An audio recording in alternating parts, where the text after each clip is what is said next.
जिंकण्याचा मोह नाही, हारण्याचे भय नाही. जिंकण्याचा मोह नाही, हारण्याचे भय नाही. स्वामी शक्ती ज्याच्या पाठी, वेदनेच्या सुटती गाठी. नमस्कार, मी सौ जान्हवी अमोल देशपांडे पागे. आज मी तुम्हाला आमच्या कुटुंबाचा असलेला ब्रह्मांड नायक श्री स्वामी समर्थ यांचा मठ, जो बीड जिल्ह्यातील केज या गावी असून त्याचा इतिहास आणि त्याचबरोबर त्याची माहिती पण देणार आहे. असं म्हणतात की आमच्या कुटुंबावर रुक्मिणी आणि विठ्ठलाची तशी कृपाच.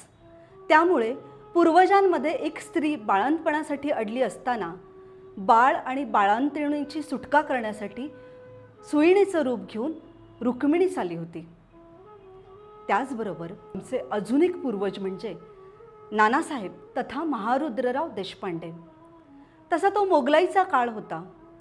त्या काळामध्ये नानासाहेब अतिशय कर्तबगार, हुशार, गर्भ श्रीमंत आणि विशेषतः म्हणजे अतिशय दयावान होते. सगळं काही सुरळीतच चालू होतं. पण असं म्हणतात की संकट कधी सांगून येत नाहीत आणि त्याचप्रमाणे तसंच झालं.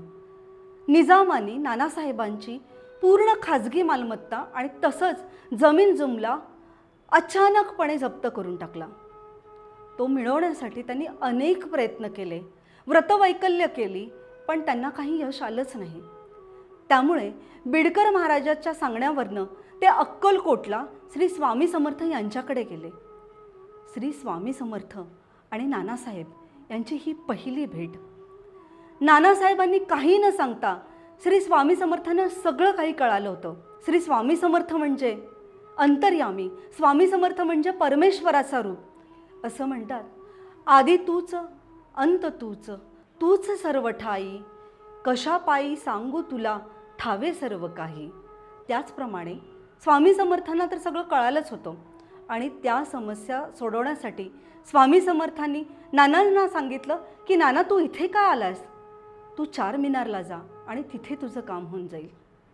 हे नानासाहेबांसाठी अगदी अद्भुतच होतं. नानासाहेब चार मिनार म्हणजे हैदराबादला गेले. तिथे निजामाच्या दरबारात आश्चर्य म्हणजे निजामाने त्यांचं स्वागत केलं. जो काही जमीन जुमला आणि संपत्ती ही पूर्ण जप्त केली होती ती नानासाहेबांना अगदी विनाअट परत दिली आणि नानासाहेबांचा यथायोग्य असा सत्कार पण करून पाठवून दिलं.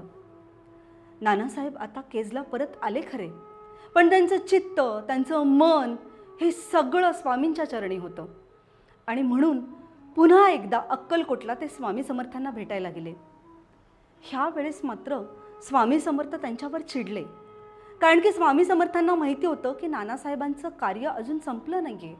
त्यामुळे त्यांनी जवळच असलेला एक धोंडा आणि स्वतःच्या चर्मपादुका नानासाहेबांना फेकून मारल्या आणि त्यांना घरी जायला सांगितलं. साक्षात ह्या देवाच्या वस्तू, ह्या प्रासादिक वस्तू नानासाहेबांनी उचलल्या आणि ते घरी आले आणि त्यांनी त्यांच्या देवघरात ठेवल्या. ते नित्य नियमाने त्या सगळ्या प्रासादिक वस्तूची पूजा करत असत. अखंड स्वामी नामाचा जप तर त्यांच्या तोंडी होताच. ह्या काळात श्री स्वामी समर्थांनी त्यांच्याकडून अनेक सेवा करून घेतली, अनेक जनसेवा करून घेतली आणि ती नानासाहेबांनी अतिशय सढळ हाताने आणि आनंदाने पार पाडली.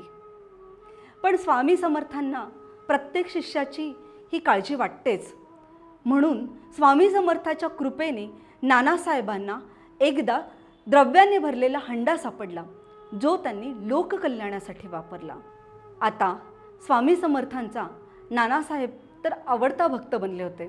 म्हणूनच जीवनाच्या वेगवेगळ्या टप्प्यात श्री स्वामी समर्थांनी नानासाहेबांना वेगवेगळ्या रूपात, कधी विठ्ठलाच्या रूपात, कधी दत्तात्रयाच्या रूपात, तर कधी साक्षात व्यंकटेशाच्या रूपात दर्शनं दिली आहेत.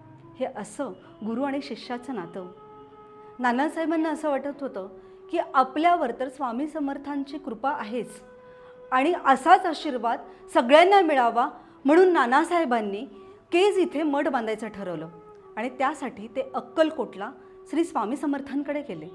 स्वामी समर्थांनी त्यांना आनंदाने परवानगी दिली आणि त्याचसोबत त्यांनी संगमरवरी पादुका दिल्या आणि स्वतःची पंचधातूची अतिशय मनमोहक मूर्ती बाळकृष्ण रूपात श्री स्वामी समर्थांनी नानासाहेबांना दिली.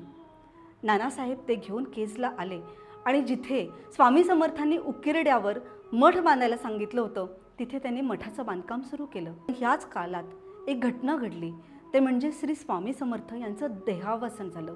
त्यांच्यानंतर काही वर्षांनी केजच्या श्री स्वामी समर्थ मठाचं बांधकाम पूर्ण झालं. पण नानासाहेबांची इच्छा, जी श्री स्वामी समर्थांनी प्रत्यक्ष एकदा येऊन मठाला भेट द्यावी, ही अपूर्ण राहिली होती. पण आवडत्या शिष्याची इच्छा ती स्वामी समर्थ पूर्ण करणार नाहीत असं होणार नाही. त्यामुळे केजला श्री स्वामी समर्थ देहरूपात येऊन केजच्या मठाला भेट दिली होती. असं हे सुंदर गुरु आणि शिष्याचं नातं. काही वर्षानंतर नानासाहेबांनी संन्यासत्व पत्करलं आणि ते काही काळ केजला राहिले. नंतर ते अक्कलकोटला निघून गेले.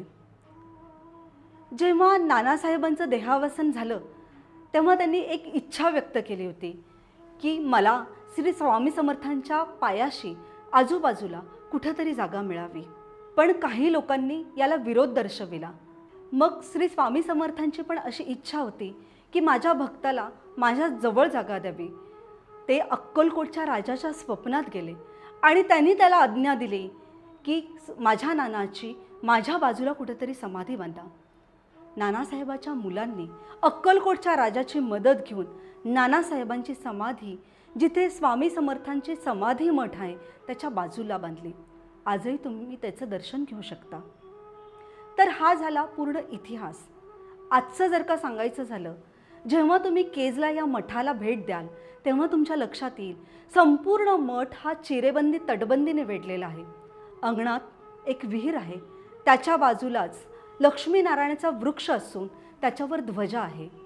मठाचं महाद्वार हे लाकडी दरवाजाचं असून त्याच्यावर सुंदर नक्षीकाम असलेलं नगारखाना आहे.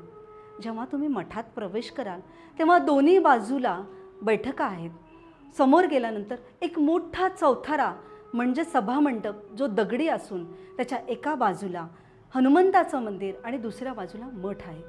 मठात जेव्हा तुम्ही प्रवेश कराल तर तिथे तुम्हाला मोठी घंटा दिसेल. एक मोठासा असं दगडी चौथारा आहे. सुंदर असं नक्षीकाम केलेली मेघडंबरी दिसेल, ज्या सिंहासनावर तुम्हाला श्री स्वामी समर्थ यांच्या पादुका दिसतील, ज्याला आजही चंदनाचा सुवास येतो. त्याचबरोबर श्री स्वामी समर्थांची बाळकृष्ण रूपातील मूर्ती, त्यांनी फेकून मारलेला दगड आणि नानासाहेबांची सुद्धा पादुका दिसतील. आणि स्वामी समर्थाचे अजून एक भक्त जे दादा महाराज म्हणून ओळखतात, त्यांनी दिलेला दंडुका, ज्यावर श्री स्वामी समर्थ गादी असं लिहिलेलं आहे, ह्याचं तुम्ही दर्शन घेऊ शकतात. तर हा आमचा मठ हा कायम 12 महिने श्री स्वामी समर्थ भक्तांसाठी खुला आहे. या मठामध्ये स्वामी समर्थ परिवार सगळे सण उत्सव आनंदाने 12 महिने साजरे करत असतात.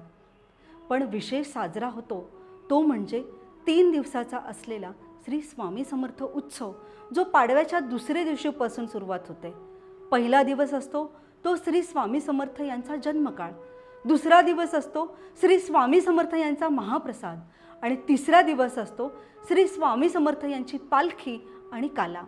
ह्याचा लाभ श्री स्वामी समर्थ भक्त सगळे कधीही घेऊ शकतात. त्यामुळे तुम्हाला माझी सगळ्यांना नम्र विनंती आहे, तुम्ही कधीही केजला या किंवा उत्सवाला येऊन श्री स्वामी समर्थ यांचं दर्शन घेऊ शकता. धन्यवाद.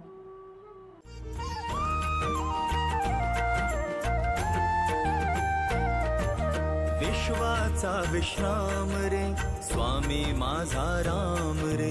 विश्वाचा विश्राम रे स्वामी माझा राम रे. आनंदाचे धाम त्यांचे गाव वाचे ना.